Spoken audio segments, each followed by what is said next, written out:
Shalom, selamat pagi Bapak Ibu dan Saudara yang dikasihi Tuhan. Mengucap syukur pada pagi hari ini kita boleh bersama-sama kembali di ruang Zoom ini. Kita akan merenungkan firman Tuhan, kita akan bersaat teduh bersama dengan sektor 5. Hari ini kita akan merenungkan firman Tuhan dari Yesaya 24 ayat 1 sampai dengan 16a dengan tema Tahu Diri. Mari sebelumnya kita sambut firman Tuhan dengan kita mempersiapkan hati kita. Kita akan memujikan sebuah lagu pujian, mendengar suaramu. Mari Bapak Ibu kita pujikan bersama.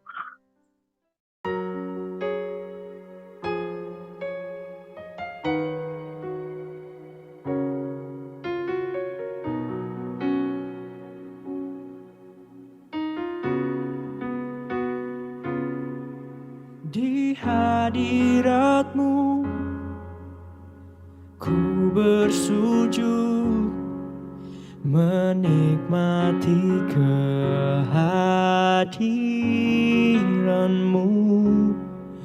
Ku buka hati saat ini untuk mendengar suara-Mu. Firman-Mu Tuhan yang sungguh benar menerangi jalanku. Firman-Mu Tuhan menuntun hidupku. Ku bersyukur padamu.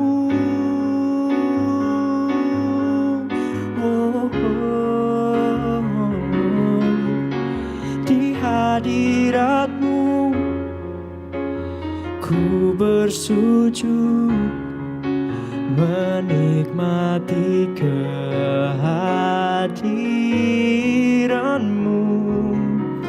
Ku buka hati saat ini untuk mendengar suara-Mu.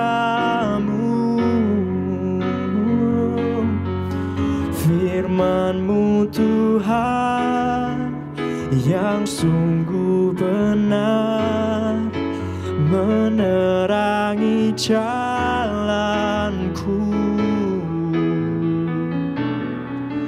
Firman-Mu Tuhan menuntun hidupku.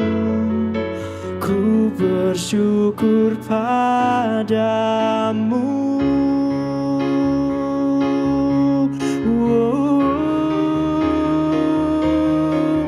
Di hadirat-Mu ku bersujud menikmati kehadiran-Mu. Di hadirat-Mu saat ini untuk mendengar suara-Mu,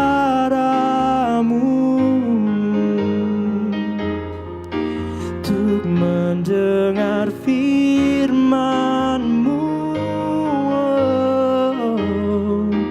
untuk mendengar suara-Mu.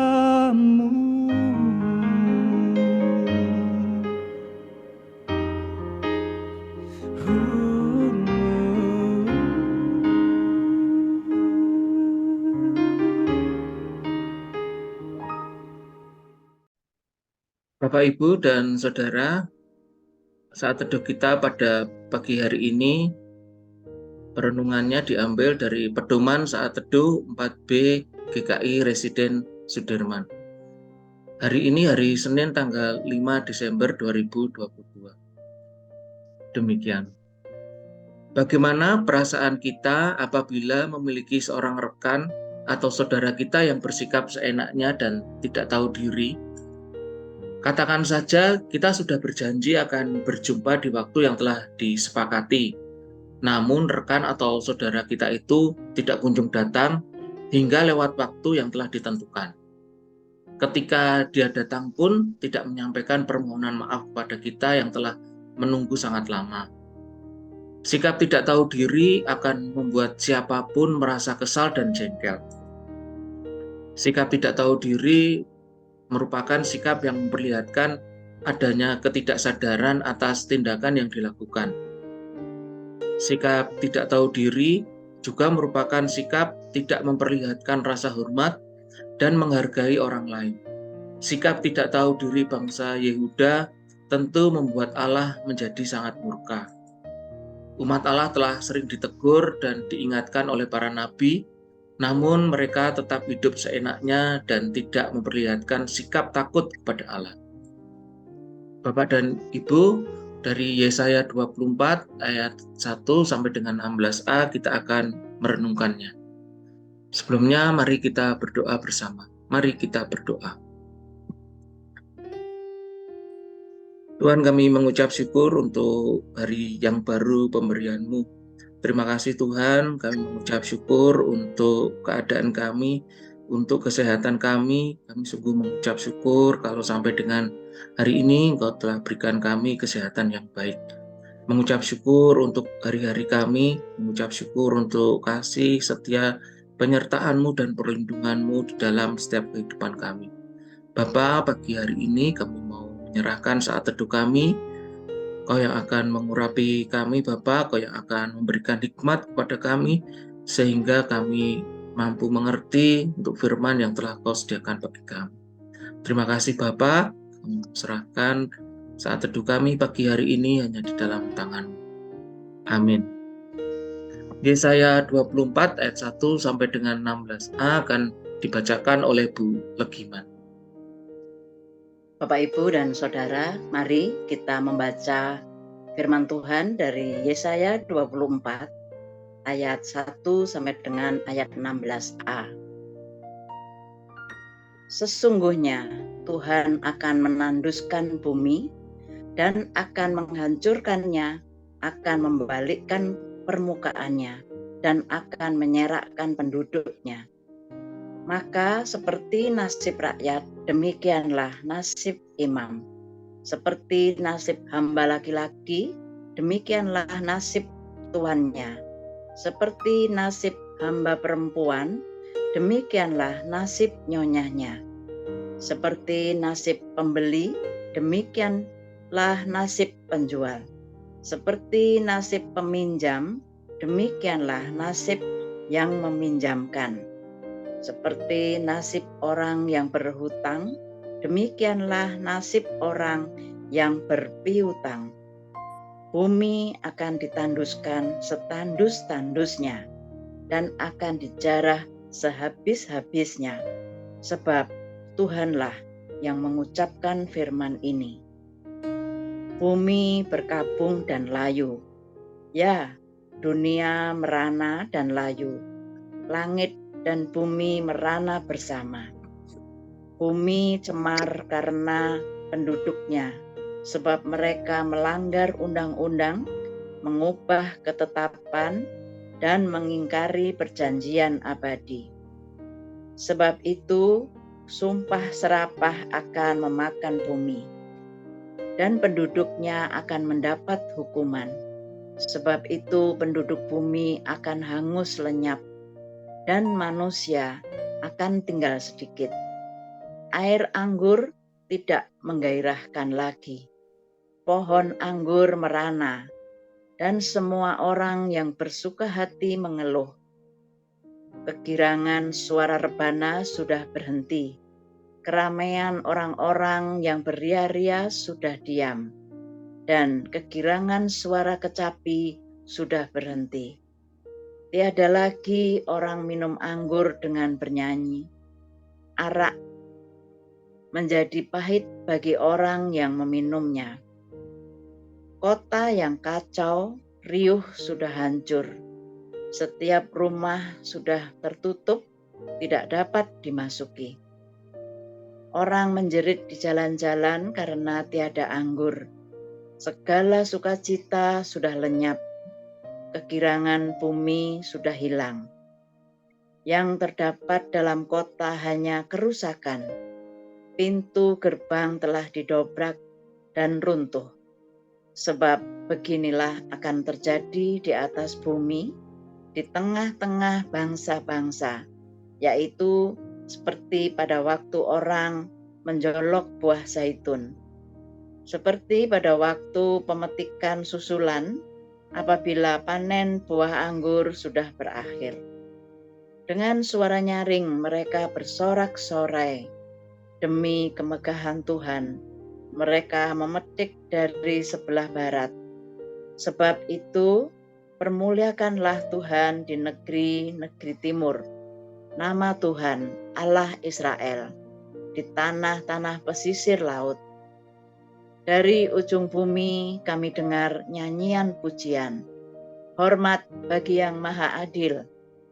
Tetapi aku berkata, kurus merana aku, kurus merana aku, celakalah aku. Demikian firman Tuhan. Terima kasih Bu Legiman. Bapak, Ibu, dan Saudara, Allah memandang bahwa tindakan Yehuda yang tidak memperhatikan teguran dari Allah sebagai bentuk sikap tidak menghormati Allah. Allah melalui para nabi termasuk juga Yesaya telah berulang kali mengingatkan bahwa sikap hidup Yehuda tidak berkenan di hadapan Allah. Hal itu terjadi karena Allah menilai ibadah-ibadah yang dilakukan umatnya hanyalah sebuah formalitas belaka. Ketaatan pada hukum-hukumnya hanyalah keterpaksaan. Hidup umat banyak dipenuhi penindasan, kekerasan, dan ketidakadilan. Dalam nubuatan yang disampaikannya, Yesaya menyampaikan bahwa Allah telah merencanakan hukuman bagi umatnya. Rencana Allah itu terjadi tentu karena kecemaran yang telah mereka lakukan. Allah menuntut umat pilihannya hidup dalam kekudusan, namun yang terjadi justru sebaliknya. Bapak Ibu, dalam nubuatan yang disampaikannya, Yesaya mengungkapkan kehancuran yang akan dialami oleh umat Allah. Bahkan Yerusalem, kota kebanggaan umat Allah, akan dihancurkan. Tidak akan ada lagi kehidupan di Yerusalem. Umat Allah akan dipenuhi dengan air mata penderitaan. Umat diajak menyadari kelemahan dan keterbatasan dirinya sebagai manusia. Tetapi bukan berarti itu menjadi alasan melakukan kesalahan terus-menerus. Justru kesadaran akan kelemahan dan keterbatasan diri seharusnya mendorong untuk terus mengevaluasi diri dan melakukan perbaikan agar menjadi lebih baik. Allah menghendaki umat berproses untuk menjadi pribadi yang berkenan di hadapan Allah. Mari Bapak Ibu kita berdoa. Bapa, mengucap syukur untuk firman-Mu pada pagi hari ini. Terima kasih Tuhan, Engkau terus-menerus menegur kami agar dalam kehidupan kami dapat melakukan sesuai dengan perintah-Mu. Tuhan, kiranya Engkau yang menolong dan memampukan kami untuk peka pada peringatan dan teguran dari Allah. Biarlah kami semua dimampukan untuk hidup seturut dengan firman-Mu. Terima kasih Bapa, dalam nama Yesus kami berdoa. Amin. Mari Bapak Ibu, kita akan terus-menerus mempelajari firman Allah melalui kegiatan-kegiatan seperti pendalaman Alkitab atau PA yang diadakan setiap hari Jumat di gereja secara online maupun secara rutin seperti yang telah kita lakukan pada saat ini, yaitu kita bersaat teduh bersama. Sambil terlebih dari itu Bapak Ibu, sambil kita terus melakukan evaluasi terhadap diri kita masing-masing. Demikian saat teduh kita pada pagi hari ini. Tuhan Yesus memberkati kita semua. Amin.